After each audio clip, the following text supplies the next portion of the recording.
Nakakaloka to the highest level. I'm so excited mamigay ng papremyo. Habang umuulan, dapat umuulan din ng papremyo, hindi ba? Arman Salon, ikaw ba yan? Ang laki ng galawan. Teatro.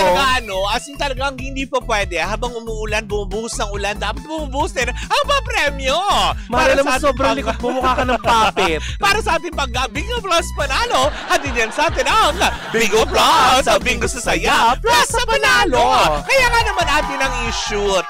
I-shoot mo. Wow! Nakashoot ang partner ko. Ayan, ang lucky card para sa programa Baklitas ay King of Hearts. So, ulitin lang namin ang lucky card para sa programa Baklitas ay King of Hearts. Wala kayong pwedeng gawin kundi tandaan lamang yan. Dahil mamayang gabi, antayin nyo po ang hudyat ni Kuya Chico kung saan kayo pwedeng tumawag. Kung sakaling magpaikot siya ng ruleta at natapat ang ruleta sa programa Baklitas, kailangan nyong masambit ang King of Hearts para makuha nyo ang premyo 500 pesos on air. Plus kung kayo sa swerteng mapili online, additional 500 pesos for a total of 1,000 pesos. Ganun kasimple, diba? Ayaw namin kayong pahirapan pa. Dahil nga, syempre, ang araw ng Miyerkules ay paghatid ng biyaya para sa inyo, mga pangga. Para saan yung biyaya na yon? Diba? Para mula sa Bingo Plus, diba? Oo, para saan nila dapat gamitin? Gamitin nyo, pangbili ng ulam. Hindi ganung energy pa rin. Dapat pambili ng ulam, pambili ng bigas, dapat pambili ng mga kulang panggamit ng mga bata. Kaya pag ngayon, umpisa na ng pasukan. Dakdaker. Nakakainit. Karatita, Tin. Anyways, ako mga panggayan po. Ang pangalan mo ba ay Kapitana Sisa M16 Rifle? Kapitana Irma.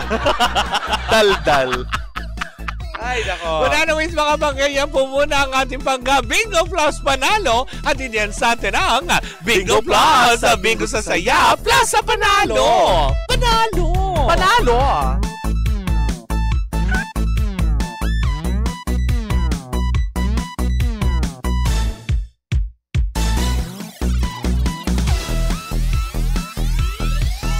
Ano ba kasi yon? Ang tagal ng chismis. Eto na. Chismis na Baklitas! With Tita Cora and Kapitana Sisa. Same, pero iba.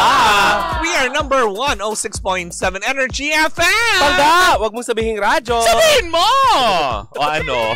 Kala ko sinasabayan ko yung pagsigaw niya na isang magandang umaga pa rin po Metro and Mega Manila sa mga patuloy pa rin po nakatutok sa atin. At syempre sa mga kabubukas pa lamang na kanilang mga radyo, kayo man ay nasa inyong mga negosyo, tahanan, lansangan na ayan, isang magandang umaga. Oo, chismisan, diba? Dahil napapakinggan nyo ito sa mga tindahan tulad na lang kayong Chang Ami, diba? Diyan sa Maya, Pandakan, Maynila. Hoy, pumunta daw tayo dun sa kanila, mag-inuman daw tayo. Diba? Nomo talaga tayo. Siyempre, dapat Chang Ami may alay ka. Hindi pa pwedeng may nomo, walang alay. Diba? Well, sa bagay, I love Encanto! Bakit ba? Hindi, may alay. Gusto ko yan, di ba? Pag nag-nomo tayo dyan sa may Pandakan, well, maganda yan. Kasi para pag medyo may enggan na ang akla, go na sa Riles. Wala nang Riles, tinanggal na. Ang daming pulutan dyan. Bakit ba? Wala nang Riles. Doon sa may tulay. Ano? Ha?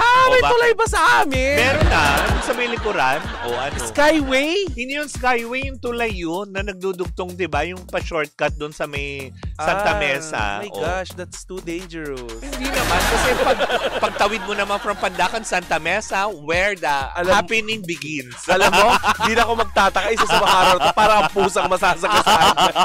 Diba gusto mong tabay? Tulay, Riles. Uy, masarap daw kasi ang kaldereta dyan sa may town and country.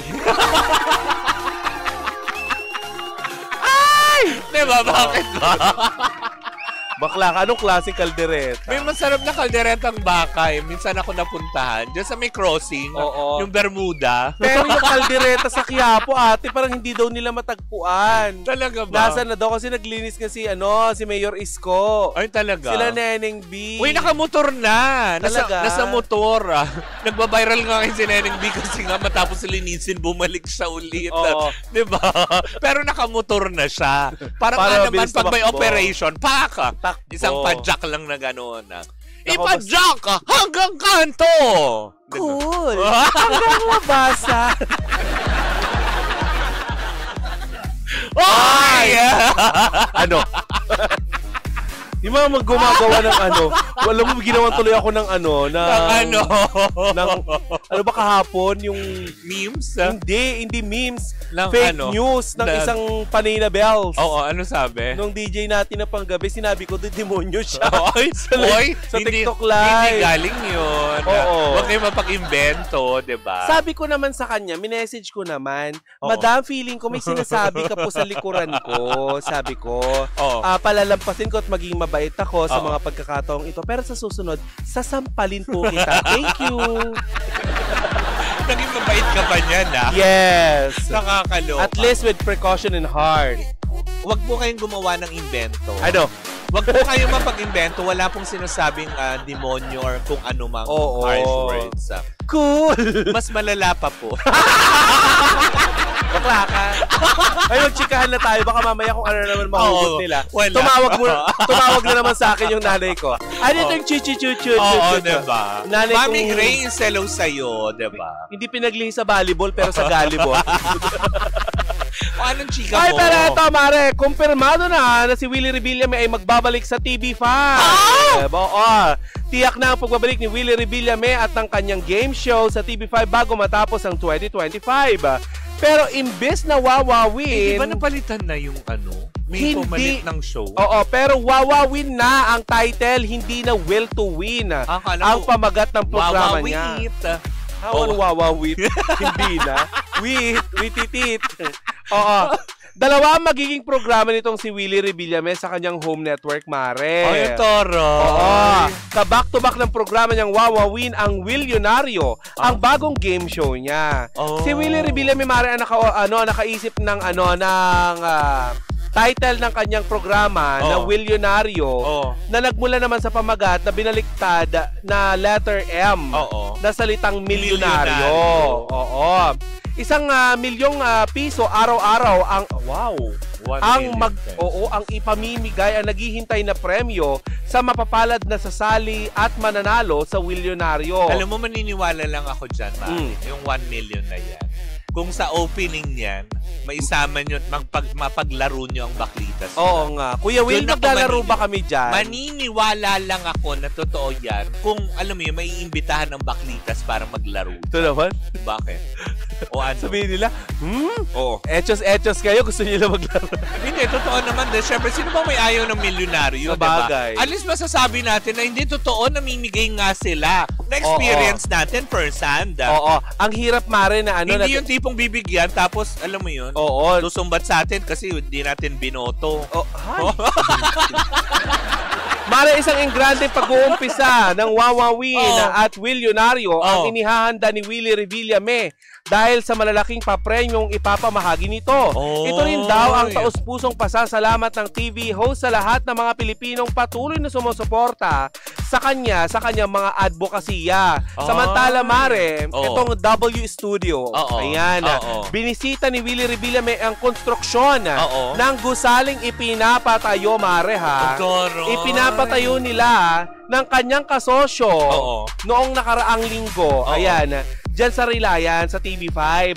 Ang mga kasosyo ng TV host ay ang businessman at TV5 chairman na si Manny V. Pangilinan ng Media Quest Holding Incorporated at ang former galing sa Puso Party List representative na si JP Padiernos ng Golden Pacific Holdings Incorporated. Ang tatlo ang nagmamay-ari ng itinatayong gusali sa TV5 compound. Ayan sa Mandaluyong City na may state-of-the-art facility, office at spaces. At may kasama pang volleyball court at basketball court. So ano? Ganon siya kalaki. Papa-tournament na sila. Oo. Nangyari, Mare, ang pagpirma ni na Willie Revillame at Pangilinan at Padiernos ng Memorandum of Agreement para sa konstruksyon ng gusali noong February 10, bago pa ito mag-eleksyon na, 2025. At tinatayang 6 billion pesos ang halaga ng ipinapatayong gusali. Ang W Studio ay ipinangalan kay Willie Revillame at magiging permanenteng tahanan ng pagbabalik or magbabalik telebisyon na Wawawin. Ang M Studio naman, Mare, ay pangalan or isinunod sa pangalan ng unang letra ng pangalan ni Manny V. Pangilinan. Ang pagbabalik sa telebisyon at pagpapagawa ng isang world-class hotel sa kanyang resort sa Puerto Galera ang pinagkakaabalahan ngayon ni Willie Revillame bukod sa paghahanda sa pagbabalik niya sa telebisyon. Taray! Maraming salamat, Doris Bigornia. At yan ang kabuuan ng ating balita dito sa TV Patrol. Charing eme. Wow. Hindi. Pero, bakit walang Sam Bersosa na? Ewan ko, Mare. Tapos bakit nawala? In-expect ko, yung Manny, akala ko kanino sinabi mo. Manny V. Pangilinan. Manny Villar. Kasi di ba usually sila yung mga laging ka-tie up? Kasi di ba mahilig siya mamigay ng mga bahay? Hindi. At saka dati, di ba meron tayo na balita na pinapagawa niyang studio dyan sa Star Mall? Ay, dito, sa Shaw Boulevard. Asa na yun? Oo, diba? Hindi na natuloy. Nung lumipat siya from All TV to TV5, nawala na. Oo. So, Manny na naman ang kanyang kasosyo ngayon. Manny Pangilinan na nga lang. Hindi na mas Manny makatotohanan. Diba? Siguro itinigil na nila yung pamimigay ng ng Camellia Homes. Diba? Kasi walang tubig. Sabi ng Prime Water. Hoy, alam mo? Nagagalit si Sino ba to? Sinong si artista to? Carla Abellana, diba? Correct. Sinout out niya ang ang Prime Water. Eto po, nagbayad na po ako. So, hawak kaya ni Senator Camille Villar ang brilyante ng tubig. Villarte ng tubig. At naman, si dating Senator Cynthia Villar ang may hawi ng brilyante ng lupa.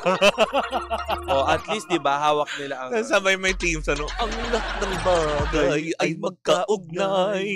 Magkaugnay ang lahat. Tapos lalabas ang brilyante ng lupa at ang tubig. Kasi pag-iisahin yan. Tapos hawak ni Senator, dating Senator Manny Villar, ang cream at saka coffee. Kasi di ba siya may-ari ng... di ba may coffee shop siyang pagmamayari? So habang si Mark Villar, tahimik pa rin. Hawak din tulay. Hindi. Ito. Tahimik pa rin siya. Siyang Adamos ng Villarte. Sangre sa Las Piñas, ganon.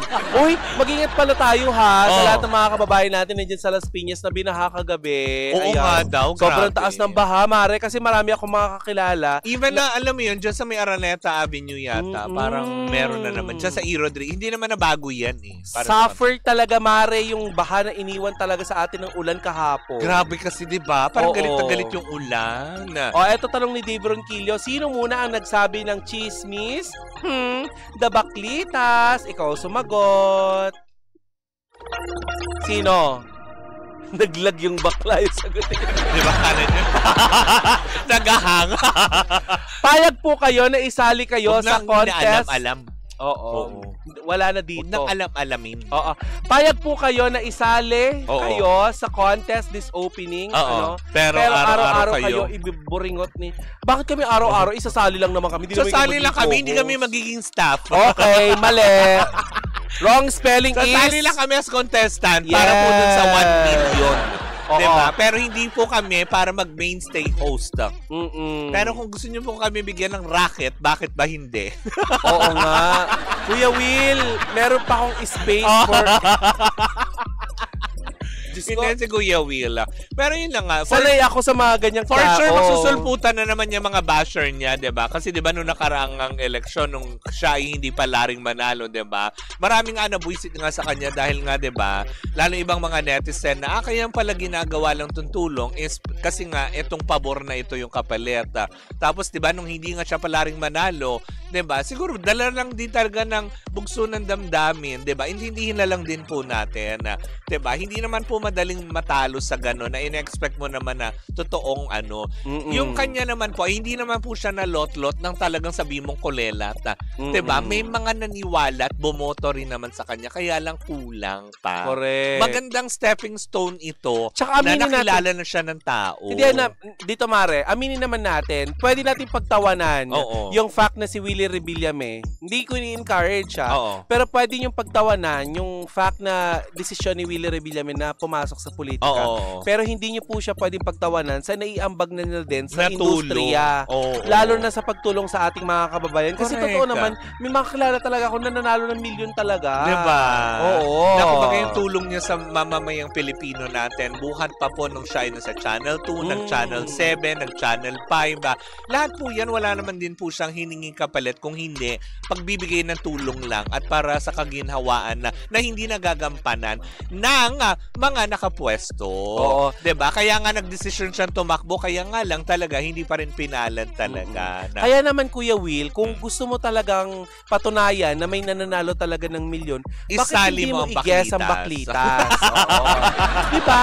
Ano ba naman yung makapaglaro kami Oo, para diba? may ano talaga, may witness. Oo, diba? At least papatotohanan namin, hindi totoo pala, 1 million a day. Lalo, Diba? Mare, anong gagawin natin sa 1 milyon? Pag nalatay tag 500,000 tayo doon, syempre. Oo. Di ba maghahati tayo? Kung ganid ka, 300 sa akin, 700 sa'yo. Hindi naman. Oo. 250 lang. Oh, di ba? Sobrang ganid. Pwede na yung 250, sobra-sobra na yun sa'yo. Grabe Tiwaling-tiwali Bagay sa polo mo yan. Ay, Kagawad na kagawad. Hoy, baka sabihin nila lahat ng kagawad. Hindi po. Hindi namin sinasabi lahat ng kagawad ay tiwali. Yeah, mayroon dun, no? Sa ilang barangay sa San Juan. Bakit? O ano? Talaga ba? Mayor Zamora, Yun yung totoo naman. Action na niya ni Mayor Oo, Zamora. diba? May mga aware din naman siya, diba? Hindi lang sa San Juan, sa Maynila din naman na meron din. Pero sa mga nagsasabi, syempre tataasan naman ang kilay nila na, kayo mga baklitas, inaano nyo si Kuya Will para makapaglaro lang kayo sa Chuchucho. Hindi. Hindi, alam mo, deserve naman ng mga artista na kapag nandun sila talaga sa path na dapat sinusundan or ano sila, the best sila, deserve naman nila talaga na palakpakan sila. True, diba? hindi ba? Kaya nga naman sa kanyang pagbabalik, hindi ba? Bigyan natin ng pagkakataon muli na makabawi syempre, sa kanyang naiwanan din programa. Kaya lang yun ngayon tanong ko nga kanina, saang time slot siya isisingin? Kasi di ba pinalitan na? Tsaka dalawa yun. Usually siya, di ba? Kasi meron ng prior to the Frontline Pilipinas, parang may pre-program si mismo, si Jiggy Manikad. Oo. Di ba? Doon sa time slot na iniwanan niya. So, saan? Ewan ko, bago siguro mag-color bar. Kalaban ng 700 Club. Hoy, panonoorin yun. Hoy, naging guest yung kailan lang yung director dati ng 700 Club. Si Direk Mark Aranal. Oo. Hindi, bakit ba? Pwede rin naman. Kung talagang saan may available, o bakit ba? Maglaban sila ng color bar. Hindi naman siya pwedeng itapat kay Tanggol. Correct. Kasi ang dami nang itinapat kay Tanggol, di ba? Wala rin namang nangyari. Itakpan ka ng may jacket nangyayari ni Kuya naman. Will. Kumbaga parang lumalaban din naman sa ratings. Correct. Pinipilit pa rin talaga ng Encantadia na labanan si Tanggol. Kaya lang, alam mo yun, ang last pambato talaga nila, ang paglabas ni Inang Reyna. Correct. Diba? Nabitbit ang malaking bato. Habang kumakanta na, Stone, sa hindi na yan Tagalog ay bato. Hindi na yun ang kanta niya. Ano? May dala siyang foil lalo. Tapos kakanta siya ng kanta ni Charis. Ako ay nag-adik. At muli na sila. Yan ang napapala mong katatambay kay Vivian. Diba? Oo nga. Sa ate Vivian kasi. Nakakaloka. Nagkakwentuhan lang. Nagpagulong ng magic sarap. Hindi kasi ang sarap talaga ng ang sarap pala ng mga sauteed vegetable with that. Siyempre, gumagamit din siya ng mga seasoning from Clara Olay. Taray. Kaya ako nakapula. Naintawid. Akala ko ngayon Chowking Day eh. Dami natin promote na. Dami mabayaran. Mamahal yun. Akala ko yun. Hindi kasi pagkatapos ko dito may pupungsoy ako. Taray. So, kamusta naman na po ang Henley? Alam mo, naiinis nga ako kasi pinagpungsoy ako talaga. Hindi ko alam na ako din pala maglilipat ng hagdan. Nag-spiral yung hagdan, O, diba? bakal. Tinungkab ko. Paano mabibitakin mo sa side? Pero anyways, tayo ay tinali ka na. Gusto niyo ba ipongsoy ko dito sa dambut?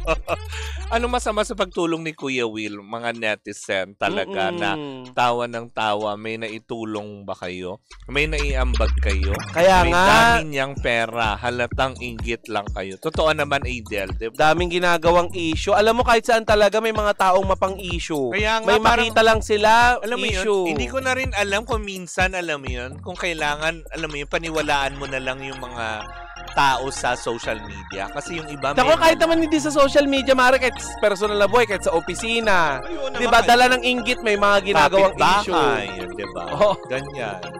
Oh. Ay, nako! But anyways, mga panggayan po muna ang ating umatigabong chikahan on a Wednesday rainy morning. Diba? Muli po ako. Uy, ano sa masarap na kapitan- pagkain ngayon? Maulan. Ano, may baon akong tinola. Wow, ang sarap naman. Oo. Yeah. Hiningi ko lang yung leeg sa kapitbahay. Huwag nyo na kainin yan, baon ka na bukas. Ay, nako. Uy, masarap nga yan at saka miswa. Oo, diba? Uy, ako po si Tita Cora. And we are still same pero iba. Tuloy-tuloy pa rin po ang ating tugtugan. Siyempre, dito po lamang yan sa number 106.7 Energy FM. Pagka wag mo sabihin radyo. Sabihin mo!